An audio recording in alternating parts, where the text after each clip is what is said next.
My dears, welcome to my class. I have been teaching you grammar for about 20 days. Now we have reached the concept that is the adverb. Teaching this concept, now I am going to continue the second class. Here, the definition of adverb is a word which qualifies a noun, an adjective, and also another adverb. These are the three primary functions of an adverb. I have already started teaching you the classification of an adverb. Sir, what is the need of classification of all these things? Ante, tomorrow or day after tomorrow, sometime you are going to write examinations, particularly competitive examinations, in which definitely there is a question on question tag. So there are some words which help you in getting the mark which is given there. That is only the reason why I am insisting each and every point related to this concept. అంటే మనం ఏం చదువుకున్నా కన్స్ట్రక్టివ్గా చదవకండి, మనకి time ఉంది. ఈ లోపల మన basics అన్ని కూడా ఇది అడ్వర్బా, ఇది అది అడ్వర్బ్ ఆఫ్ టైమా, ఇది అనేటువంటి ఒక అవగాహన మీకు వచ్చినప్పుడు మీరు ఏ బుక్ చదివినప్పుడు కూడా చాలా ఈజీగా ఫీల్ అవుతారు. అంతేగాని ఎగ్జామినేషన్స్ నోటిఫికేషన్ పడిపోయిన తర్వాత అప్పటికప్పుడు కంగారు చేస్తే no use at all. That is why please listen to my words and get succeed in your competitive examinations. That is what my wish is. Okay, now I am going to teach you classification. I have already taught you adverb of time. Adverb of time. The word when can be answered with this. When. Here, adverb of place. The question word where is answered here. The adverb of manner. The question word how is answered here. అంటే ఎప్పుడు, ఎక్కడ, ఎలాగా. These are the three questions. How they are to be answered have already been explained. Now I am going to explain you the remaining one by one. Next is adverb of frequency. Sir, what is called frequency? అంటే ఇది ఎన్ని దగ్గర intervals జరుగుతుందా, ఎప్పుడెప్పుడు జరుగుతుంది, ఈ వారంలో ఎన్ని రోజులు జరుగుతుంది, what is the interval among the functions of the particular activity అనే దాని గురించి చెప్పేదే మనకి frequency. Now here, the frequency of an action, because the frequency of an action, this expresses the frequency of an action. అసలు frequency ఏంటి? వారంలో 2 సార్లు జరుగుతుందా, ట్వైస్ ఇన్ ఏ వీక్, లేకపోతే once in a month, like that the frequency అని చెప్పేదాన్ని మనం adverbs of frequency అన్నాం. ఈ once, twice, thrice, these are the adverbs, adverbial numbers which are explained here. And answer the question how often, ఎంత ఎప్పుడు జరుగుతుందండి, అక్కడ ఒకదాని సరే డిస్టెన్స్ ఎంత ఉంటుంది, ఆ టైం ఎంత ఉంటుంది, how often he meets you, అది ఎప్పుడు కలిసేవాడు, లైక్ దట్ ఇది question. Here he always speaks the truth. He always is the word frequency. అంటే ఫ్రీక్వెన్సీ ఎప్పుడు మాట్లాడుతూ ఉంటాడు. He always. Next, I go to playground every day. This is adverb of here. This is frequency. Here every day. రోజు వెళ్తా. Is it not? This is here are the examples. Always. I always meet him. I often helps him. అప్పుడప్పుడు. I ever go to church. You see, he meets me every day. He usually helps me. You see, he normally goes to library. Normally, he sometimes helps me. I used to meet him once in a week or twice in a week. See, my grandfather comes to my home once in a week. Like this, twice in a week, like that. These are the words. And now, occasionally he goes to his, native place. Occasionally, whenever, now what then? Now, here are the adverbs which indicate somewhat a negative sense. So ఇక్కడ చూడండి, never negative అంటే మనకి ఈ never, seldom, rarely, hardly, scarcely అనేటి words మీద మనకి question tag అవ్వడం చాలా ఫ్రీక్వెంట్గా జరుగుతున్న విషయం. అంటే ఇక్కడ ఏంటంటే నెవర్ అంటే ఎప్పుడు కాదు. అసలు మనకి ఒక సెంటెన్స్ రాశారనుకోండి, I am a teacher, affirmative positive sentence, I am not a teacher negative sentence ఉంది. నాట్ చూడగానే అక్కడ నెగిటివ్ ఉంది అని ఒక సెంటెన్స్ నెగిటివ్ ఇచ్చినప్పుడు I am not a teacher అన్నప్పుడు ఆమె అని మీరు రాస్తారు. అలాగే he goes to school affirmative అంటే డజంట్ హీ అని రాస్తారు. Is it not? He never goes to school, మరి అక్కడ నాట్ కనిపించలేదు అంటే there are some words which are meant for negative sense, so this are called semi negatives. వాటిని question tag రాసేటప్పుడు మాత్రం కంపల్సరీగా నెగిటివ్గానే తీసుకోవాలి. ఇది మాత్రం మ్యాండేటరీ అండి. చూడండి ఇక్కడ చూసుకున్నాం, he never attends the meeting, never. కానీ అటెండ్స్ ఉంది అని డజంట్ హీ అని రాయకూడదు, డస్ హీ అని మాత్రమే రాయాలి. ఇంచేత never indicates negative sentence. When the statement is negative, the question tag should be affirmative. అది మీకు అర్థమైంది కదమ్మా? ఓకే, నెక్స్ట్ చూడండి. Seldom, barking dog seldom bites. Okay, seldom అనేది పాజిటివ్ అనుకుంటే పొరపాటు పడిపోతారు. Seldom means negative. అంటే బార్కింగ్ డాగ్ సెల్డమ్ బైట్స్ అంటే అర్థం ఏంటి? Barking dog does not bite అని అర్థం. కాబట్టి ఇండైరెక్ట్గా నెగిటివ్ సెన్స్ ఉంది కాబట్టి you have to go for affirmative tag. అర్థమవుతుంది? That's why barking dog seldom bites అనే దాంట్లో మనకి అక్కడ అఫర్మేటివ్ తీసుకోవాలి, నెగిటివ్ ట్యాగ్ తీసుకోకూడదు.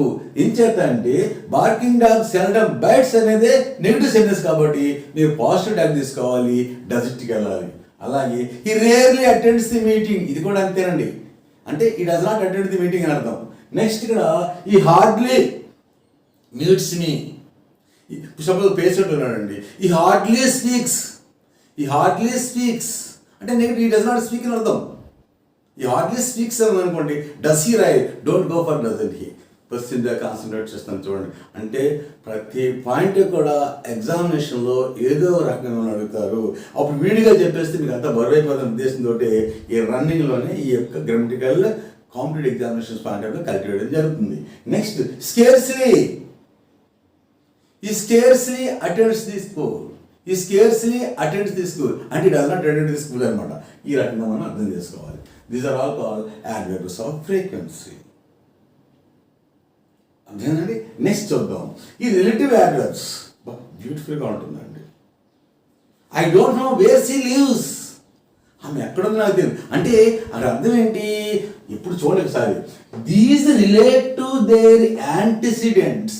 యాంటిసిడెంట్ అంటే చూడు, I don't know the place where she lives అని. అక్కడ ప్లేస్ అనేది ఒమిట్ చేస్తాం అనుకోండి, I don't know where she lives అంటే వేర్ అనగానే ప్లేస్ అని అర్థం చేసుకోవాలి. ఆమె ఎక్కడ ఉంటుందో నాకు తెలియదండి. I don't know how he studies, వాడు ఎలా చదువుతున్నాడో నాకు తెలియదండి. You see, I don't know when he wants meet me, ఎప్పుడో కలమంటాడు తెలియట్లేదండి. అంటే these are the base in words. అంటే ఇవి 2 యాక్షన్స్ చేస్తాయండి ఇక్కడ. అంటే యాజ్ ఏ కంజంక్షన్ గాను యాజ్ అన్ యాడ్వర్బ్ గాను చేస్తాయి. అంటే ఇది కంజంక్షనా యాడ్వర్బా అనేది లైట్ గ్యాప్లో తెలుసుకోవాలి. That will be taught in detail. ఇప్పుడు చేస్తే కన్ఫ్యూజ్ ఫీల్ అవుతారు. ఓకే, నెక్స్ట్ ఏంటంటే we have to see that. అంటే రిలేట్ యాడ్వర్బ్స్ అంటే వాడు ముందు చెప్పిన దానికి కొంత సంబంధానికి ఒక చిన్న ఎగ్జాంపుల్ చూసుకుందాం ఇక్కడ. I don't know where he was born అంటే వేర్ హీ వాజ్ బోర్న్ అంటే ప్లేస్ కదా. అంటే I don't know the place where he was born అంటే ప్లేస్ బ్లాక్ చేస్తాం అనుకోండి. అంటే ఈ వేర్ అనే భాగం ఏం చెప్తుంది? ఐ డోంట్ నో ప్లేస్ ఉంది ఇక్కడ, ప్లేస్ ఉంది ఇక్కడ. I don't know the place అని అంట. అక్కడ ప్లేస్ అని అవుట్ చేసాను అక్కడ. I don't know the place where he was born అంటే వేర్ అంటే దేనికి సబ్స్టిట్యూట్ చేస్తుంది? ఆ place. That is called adverb of place. That is why ఇదో క్లాస్ అండి.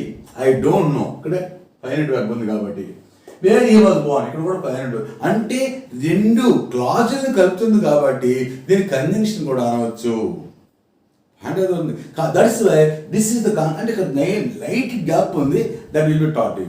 నెక్స్ట్ ఇంకోటి అండి, we know how you did it. నువ్వు ఎలా చేసావు మాకు తెలుసురా అంటే we know the manner how you did it. How answer the manner, where answer the place. ఇంకా క్వశ్చన్ చూద్దాం. చూడండి, when, where, why, how, whenever, wherever, however, ఇవన్నీ కూడా మనకి ఏంటంటే రిలేటివ్ అడ్వర్బ్స్ కింద వస్తాయి. Wherever you go our network follows, అంటే the place wherever you go అని. Where stands for the place. మీ పాయింట్ ఎంత అవుతుంది అక్కడ. అలాగే చూడండి, I will return whenever you want, whenever you want, అంటే the time whenever you want, whenever, wherever, however. These are all come under the heading called adverbs, relative adverbs. ఏమీ లేదండి, but ఎక్కడుంటున్నాడు నాకు తెలియదండి. I don't know where he lives, where stands for the place. అది ఎందుకు వచ్చాడో నాకు తెలియదండి. I don't know why he came, why stands for the reason, that is adverb of reason. వాడు ఎలా సాల్వ్ చేస్తాడో నాకు తెలియదండి. I don't know how he solved the problem, how stands for the adverb of manner. adverb of place అయింది, adverb of manner అయింది, adverb of reason అయింది, adverb of time అయింది. ఇది చెప్పేదాన్ని మనం ఏమన్నామండి, అంటే జస్ట్ ఏనండి, అంటే మళ్ళీ ఎన్ని కూడా క్లాజ్ అనాలిసిస్ చెప్పుకుంటాం. అంటే నౌన్ క్లాజ్ అంటే ఏంటి, adjective clause అంటే ఏంటి, adverb clause అంటే ఏంటి. whenever we explain the clauses, more information is given on this concept. The way అక్కడ అర్థం కావాలంటే first the seed is to be planted itself, it is properly nourished. The seed is properly nourished, it grows into plant, then only the result will be fruitful. అంటే అర్థం కదండి. అంటే we have known the adverbs of frequency, next relative adverbs. Next one is adverb of degree. Bo, he is very weak, చాలా వీక్గా ఉన్నాడండి. Very, I am so sorry, I am sorry, I am so sorry. That is also adverb of degree. That means to say, whenever you want to say the intensity of adjective or action or another adverb, that is to be represented by some words which we call them adverbs of degree. Now let us study all these things. So these express degree or intensity and answer the questions how much, how far. If, for example, or to what extent, how much, how far, or to what extent. Now let us see here. He is too weak, and chala, and that two tells the degree of the seriousness of his weakness. Next, our answer is quite correct, and how far it is correct, to what extent it is correct. Here now almost is almost dead. I feel almost, the patient is almost dead, almost. Next, very is very weak. Enough, enough రెండు సెకండ్లు వాడచ్చండి. అంటే enough అనేది ఎగ్జిటివ్ వాడచ్చు. Next ఎలా వాడచ్చండి, యాడర్బ్. చూడండి, I have enough money అని అనుకోండి, మనీకి ముందు ఎనఫ్ వాడాను కాబట్టి, మనీ అనే నౌన్కి ముందు ఎనఫ్ వాడాను కాబట్టి ఎనఫ్ మనీని నౌన్ క్వాలిఫై చేస్తుంది కాబట్టి అక్కడ ఎగ్జిటివ్. ఈజ్ రిచ్ ఎనఫ్ అంటే ఒక నౌన్కు ముందు వాడినట్లయితే, ఒక నౌన్కు ముందు ఎనఫ్ వాడినట్లయితే అది executive. Is rich enough, rich అనేది ఎగ్జెక్టివ్ తర్వాత కానీ, యాడ్వర్బ్ తర్వాత కానీ, నెక్స్ట్ వెబ్ తర్వాత కానీ వాడితే దాన్ని మనం యాడ్వర్బ్ అన్నాం. Is rich enough, I am strong enough to do it, the boy is intelligent enough to answer. ఆ రకంగా రాయించండి. Just came, just, just came, just came, came అనేది చెప్పండి, జస్ట్ కేమ్. క్వైట్, పార్ట్లీ అంటే కొంత భాగం అండి. Wholly, extremely, perfectly, really, utterly, barely, absolutely, rather, somewhat. These are all the words which are used to express the adverb of degree. It is somewhat correct అంటాం. The answer is somewhat correct. Somewhat అంటే కొద్ది మొత్తం అనంతం. ఓకేనన్నా? అంటే అలా items తెలుసుకుంటే మనకి ఏమవుతుందండి, తర్వాత ఎక్సర్సైజ్ చేసేప్పుడు ఒకసారి మెమరైజ్ చేస్తున్నాం అనుకోండి, ఓకే ఇంకా డౌట్ లేదు ఇంకా అర్థంగా. నెక్స్ట్ ఇంకోటి ఏంటంటే ఇంటరాగేటివ్ యాడ్వర్బ్స్. ఇంటరాగేటివ్ ఏంటి, క్వశ్చన్ కదా. మనకి ఇంటరాగేటివ్ ప్రొనౌన్స్ తెలుసు, ఇంటరాగేటివ్ ప్రొనౌన్స్తో పాటు ఇంటరాగేటివ్ యాడ్జెక్టివ్స్ కూడా తెలుసు. ఇప్పుడు వాట్ కలర్ అన్నాం, కలర్ ఇండికేట్ చేస్తుంది, వాట్ కలర్ ఎగ్జెక్టివ్ అయింది. వాట్ టైం అన్నాం, వాట్ అనేది ఇంటరాగేటివ్ ప్రొనౌనే. వాట్ టైం అనగానే నౌన్ క్వాలిఫై చేస్తుంది కాబట్టి వాటిని ఇంటరాగేటివ్ ఎగ్జెక్టివ్స్ అన్నాం. మరి ఇంటరాగేటివ్ యాడ్వర్బ్స్ అంటే ఏంటంటే adverb of place, where, adverb of time, when, adverb of manner, how, adverb of reason, why. You see, these are all called interrogative adverbs. For example, these are used for questioning about time, place, manner and reason. That is, time means when, place means where, manner means how, and reason means why. Here, don't get confused between relative adverbs and interrogative adverbs because they both look alike but the functioning is different. Next here, when do you have your lunch? When? How did you go there? How? Like this we are going to question. When, why, where, how far, how. ఇక్కడ ఎంతకాలం ఉంటారండి? How long will you be here? How long? ఇక్కడ నుంచి మీ school ఎంత దూరం? How far is your school from here? That is the adverb of place. Like this, the questions are asked. The remaining classification will be taught in the following class. Okay, thank you very much. If you are interested, subscribe my channel and share it.